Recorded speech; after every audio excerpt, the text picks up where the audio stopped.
Hi, I'm Gregory Iron, the only professional wrestler with cerebral palsy and the only professional interviewer here at Top Tier Wrestling.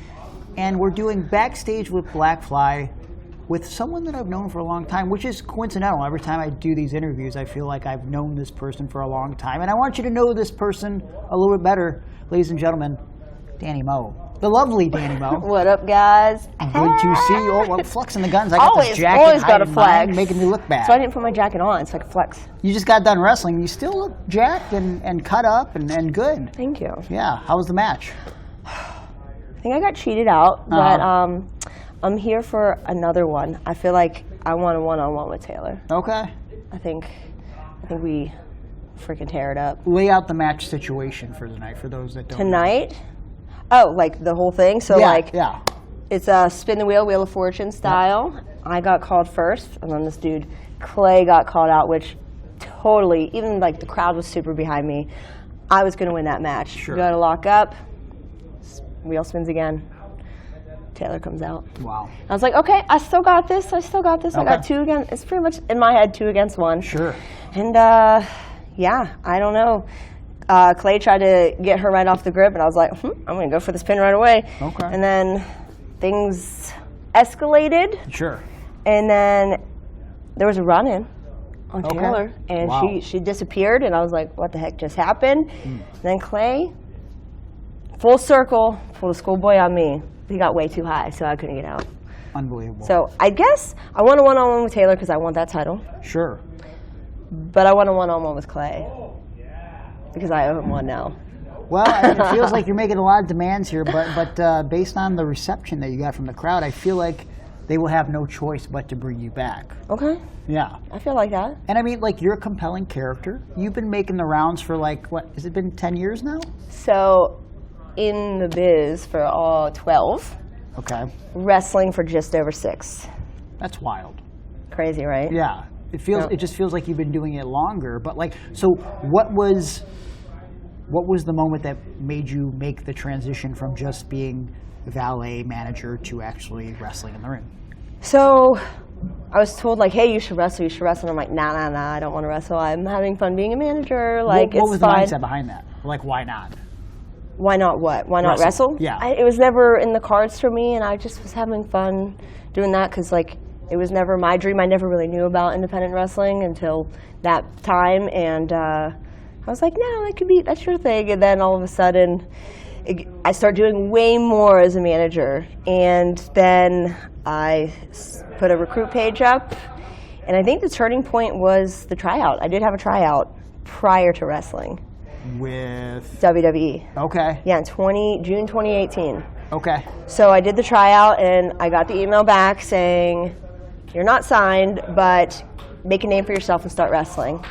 So then, at that point, I only had my implants, and I was like... Teeth implants. Teeth implants, I got 6. Make it clear. 6, yes. For you perverts out there. Yeah, does it look like I have it? I mean, you never know. I mean, these like, pearly whites, okay. These bad boys. Yeah.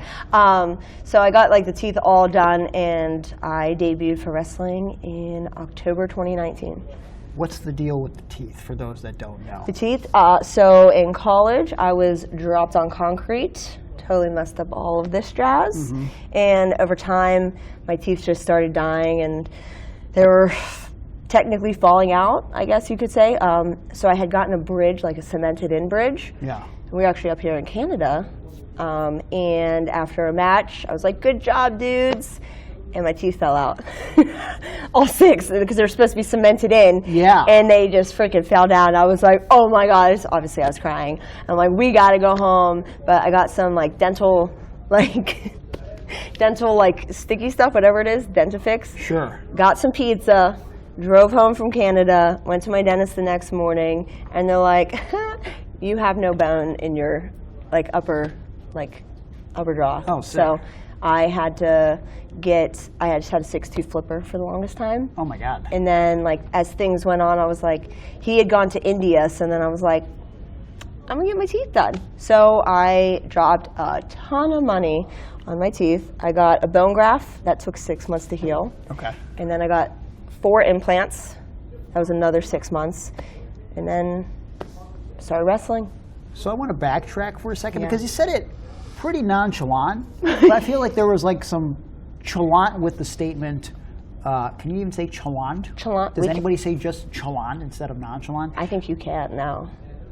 Talk to me about being dropped on concrete. Is there like a good or bad story to be just because yeah, I mean, like people don't just like get dropped. So it's like my introduction to wrestling without wrestling. So I went to jump up to give my friend a hug, but he scooped down. So like I was like this, but I was above his head. He spun around and fell backwards. So my knuckles got effed up, and my face just ate the ground. God. So like I have like my like nose ripped like off a little bit. So they sewed that back on.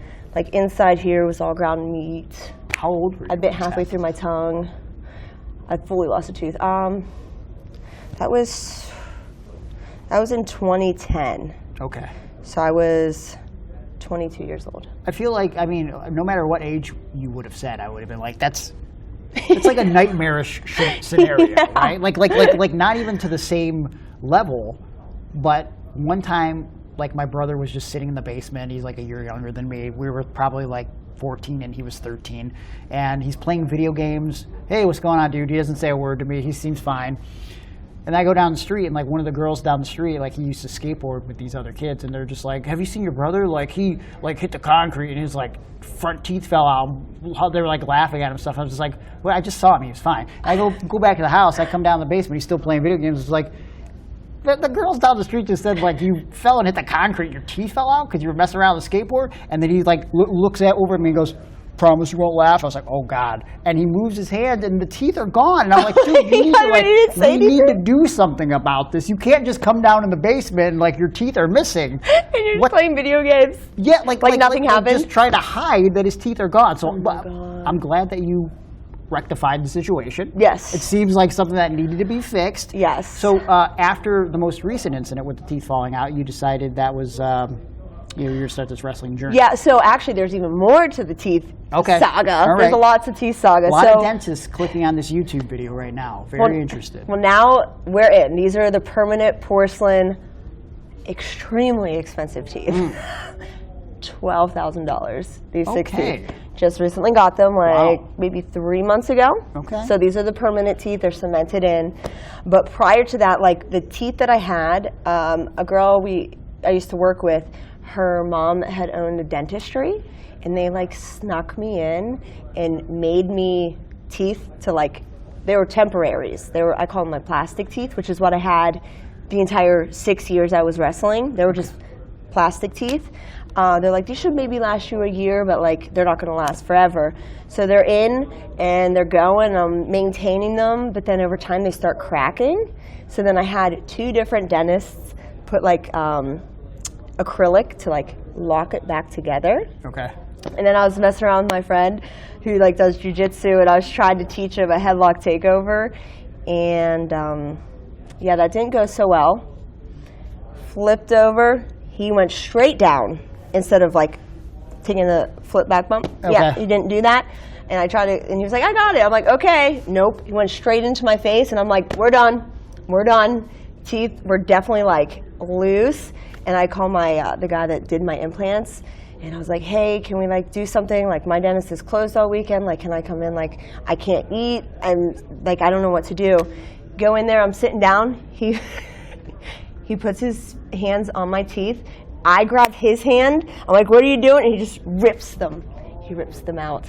So then I'm going, it was probably almost 3 weeks where 2 teeth are ripped out of my 6-tooth bridge. So I'm just like, what up, it's Dani Mo, whatever. I started out being intrigued by this story, and now I want to move past this, okay? I want to move past this teeth thing. It's fine. I lived it, and I owned it. You survived it. I definitely owned it. For sure. Like, I've seen many toothless photos of you, and you're very proud of it. But, like, so that being said, I think, me personally, had I had these experiences, I might be a little scared of the physicality that is pro wrestling, because accidents do happen. I'd be paranoid about, like, this being, like, a reoccurring thing. Mm-hmm. What is it about now that you do it, the pro wrestling aspect, that you love, that draws you to it, that made you want to be in the ring all the time and allows you to continue to want to be in the ring and maybe get punched in the face?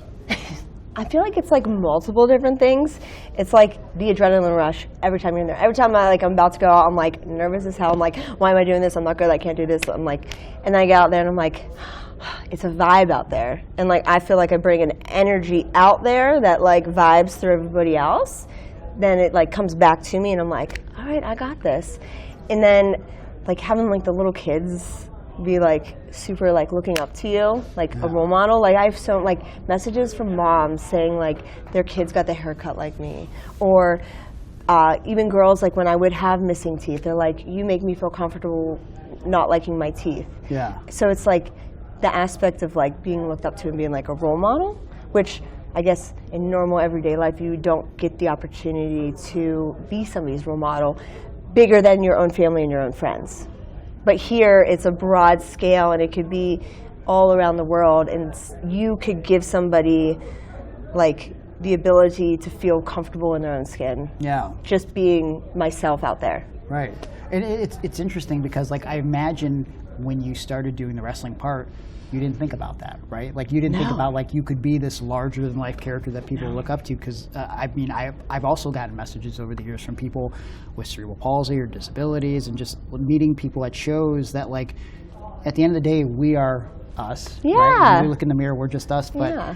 but we have to sometimes step outside of ourselves and realize that someone else is looking at us in a way where we looked at other wrestlers, or like, you know, what were you into that wasn't wrestling, where you're like, I don't know if I had like a role model. Like I loved Gwen Stefani and Miley Cyrus. Like Okay. I still love them. yeah, Love them. But like, and I love The Used. So like that is like who I like loved, but I wasn't into wrestling before. Like I knew who Cena was, I knew who Hulk Hogan was. Like I knew who like the big names were, but I didn't like watch it or anything. So like my whole 12 years in the business is like I'm learning as I go. When I meet somebody and it's a legend, I'm meeting that person for the first time, but I'm meeting them as a human first, and then I'm learning about them. So like, I feel like I like the way that I'm learning wrestling, even though some people will be like, oh, you should know more. And I'm like, no, this is my journey. This is how I'm learning it. And I like to know the person before knowing that there's somebody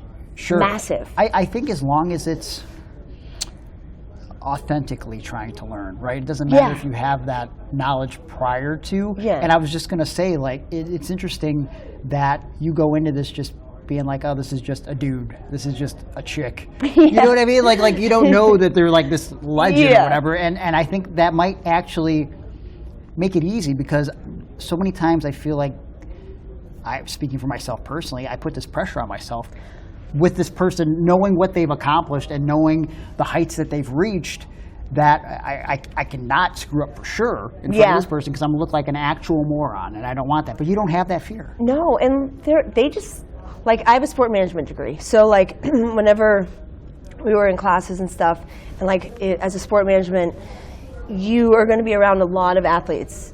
So you need to, we were always told, like, don't fangirl out, don't fanboy out, like, we're all just humans, treat them as humans. So like, I feel like I bring my sport management degree into wrestling for myself. Yeah. And like, I use that aspect when I meet people. Like, everybody deserves respect, no matter if you're a legend or you're day one wrestler. Like, everybody gets the same respect, and it's just like, I don't know.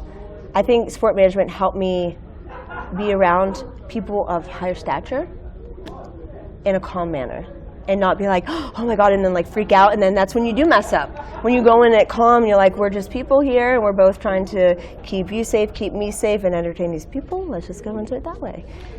So I think that's a fair point. We should try to approach every situation remembering that we're all human, right? Like, we all had to be regular humans at some point before we became these extraordinary humans. Yeah. What human compelled you to start doing Power Slap? Just out of curiosity, that's going to be my segue for that, because I feel like I'm interested in knowing what human compelled you, and then like, who do you have to be as a human to be brave enough to then do the power slapping and receiving a power slap? Also taking into consideration the teeth thing. I feel like that's like guaranteed to get some more dentures. I'm not getting more implants. You do have to wear mouth guards and like you have to. It's very regulated on how you're supposed to. Like, yeah, people like foul and hit in the wrong spot, but I'm going to get a bottom mouth guard and another new top mouth guard, a colorful one. So I'm technically going to be doing my first actual power slap coming up, but got called for the first wrestlers combine, and all of us like went in there. We're like, we're not going to do this. And then by day 2, we're all like, oh, we all want to do this. Yeah. This is so cool. Because, like, there's technique behind it, and it's, like, just like, it's like wrestling. It's like, yeah, like, we're fighting each other, but, like, I could stand across from you and be like, all right, we're gonna do this. Sure. We're going to hit each other, and we're going to like it. Right. And we're going to stand and smile and handshake after. So I went into it not wanting to do it. I was just like, nah, like, and then everybody's like, dude, your teeth, come on, like, you're already wrestling when you should have just waited to get your implants. And I'm like, yeah, but I needed the teeth to feel comfortable and confident out there. Sure.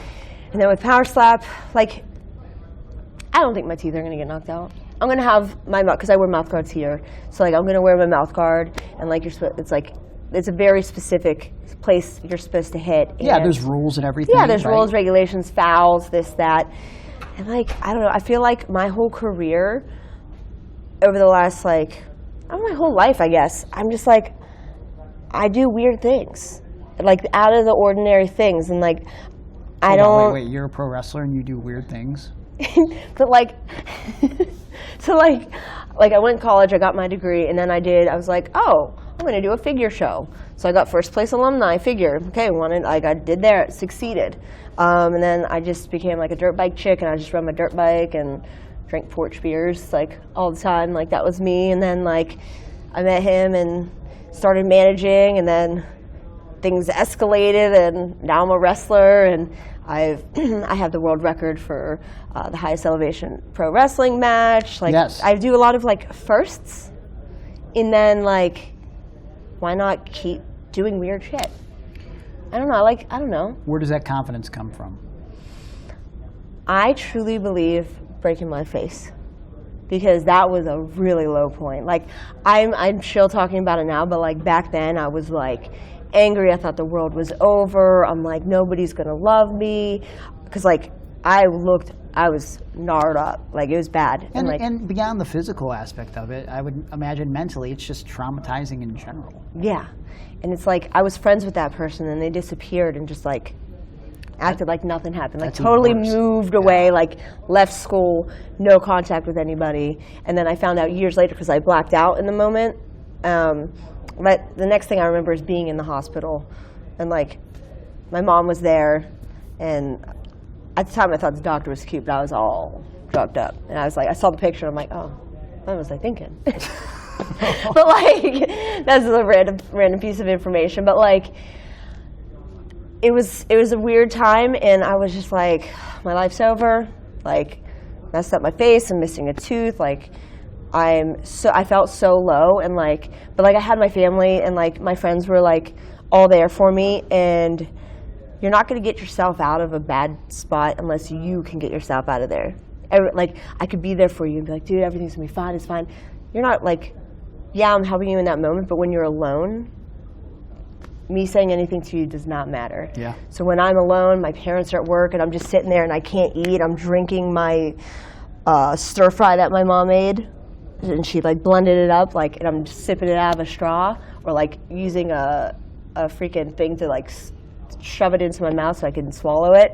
Like, I had to get myself out of there. So I think me breaking my face really like leveled me up and evolved me to like know that I can do whatever the fuck I want. I think it's incredibly important to have a positive support system, right? I feel like that helps you so much, but you're right. At the end of the day, you have to be alone with your own thoughts, and like you're allowed to be sad for a little bit, right? But at some point, you got to say, fuck this, and you got to get up off your ass, and you have to do something about your situation, because like sometimes it's not about the situation itself and what happens to you, it's how you react to it. Yes. You know, that's what it comes down to. And so like, look, I think I know Dani Mo enough to know that she's not defined by her teeth or the incident with her teeth. who is Dani Mo? If you had to describe the character to someone in an elevator pitch, what is the character of Dani Mo? I don't believe that I'm a character. I feel like I'm an energy. Like I am an aura, an energy, and like it's like you can't help but feel like more vibrant around me, or electrified, or just like a little bit happier, like when I'm around. Yeah. Whether it's me like trying to make you happy, or if it's just like I don't know. I'm all about vibes and energies and auras and stuff, and like I feel like I am that. I don't want to say, this sounds so dumb saying, but like that ray of sunshine. I don't know. No, it doesn't sound dumb at all. I feel like people that think that's dumb are actually dumb. Yeah. That's how that works. It's like people that like are trying to like pose as like a normal person and aren't into embracing their weirdness. Yeah. You're actually weird, but like in the worst way possible. Like leaning into what makes you weird and different, I think leads you to the best successes of your life, Yeah. right? And like I'm so weird. Yeah. I think I'm very weird. I think I'm very boring and lame, but like I know to the outside world, I'm like, holy crap, you're here, you're there, you're everywhere, you're working here, you have 10 jobs, and then you wrestle, and then you're in Canada, and then back in the US in the same day, like, yeah. What are you doing? You're not lame. And I'm like, I'm just being me, and I'm having fun doing it, and I get to see my friends, and I don't know. It's a different lifestyle that not everybody can understand, and I Yeah. feel like on top of the wrestling, you know, some people might ask you when they find out all the weird stuff you're doing, they might say, hey, how weird is it working for the Juggalos at GCW? That's a question. Because you've been there for a little bit now, Yeah. and I feel like it's really raising your brand a little bit. Dude, I love working there. I was actually, me and Alice Crawley were the first match, and I was the first win on Lunacy #1. Yeah, crazy. And then Yeah. I was the first female champion. And then like, I don't know, it's a lot of fun, and it's literally a family. Like we all Family, whoop whoop. So I don't know, I love it because like we're learning a lot, and it's like very TV-esque, and Jay's brain is like, he loves wrestling, and like he puts everything into it, and that makes you more excited about it. And then like there's a lot of structure, and like you're doing promos and vignettes and this and that, and like there's storylines, which is very important. Like I love storylines now. Like it's like, ooh, cool, you get all these cool matches, but like, what do they mean? There, it's storylines, and like we travel together, and it's crazy, and there's no sleep, and we're driving in vans, and it's stinky, and it's fun, and then we're all like hanging out, and then sleeping, and eating a lot of pizza, and like, but it's, I don't know, it's a whole vibe, and it's just like, I don't know, I love it. What's it like I do working love it. for Vince Russo? As someone who doesn't know the history of Vince Russo, or maybe you do now. No, well Okay. now I do, but going into it, I was like, I didn't really know until I picked him up from the airport, and we went to go to the venue, but nobody was there. So I was like, "You like coffee?" Like I love little coffee shops, so we went to a coffee shop, and we hung out for like a half hour, 40 minutes until somebody else got to the venue, and we were just talking. Like he's so cool. Like I can't wait to learn more about promos with him, because like promos scare the crap out of me. Really? Oh yeah. Why? I don't like talking. I don't like talking. I don't like being on camera. I think when it's like, hey, cut this promo, I don't know how to be me, and he wants us to be ourselves. I go like, because like I learned, like when I first came in, I was learning from somebody, and like it's very promo, like very like pro wrestling promo, and like that's what I knew, but it never felt natural. Yeah. And Russo's teaching us to be ourselves. Like this should be the promo. Promo is a conversation, right? Yes, yes. I'm sure you're going to learn from Vince Russo, but that was something that I didn't think I struggled with it until someone that sucks, who I won't name, told me bluntly he could tell that I memorized my promo. And I didn't understand how he knew that I memorized my promo. And while I hated this person, who I will tell you who it is off camera,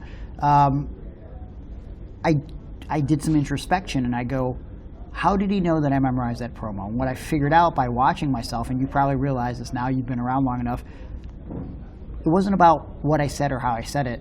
it was my eyes. Yeah, you're kind of dead almost. And it's the same way watching someone in a match.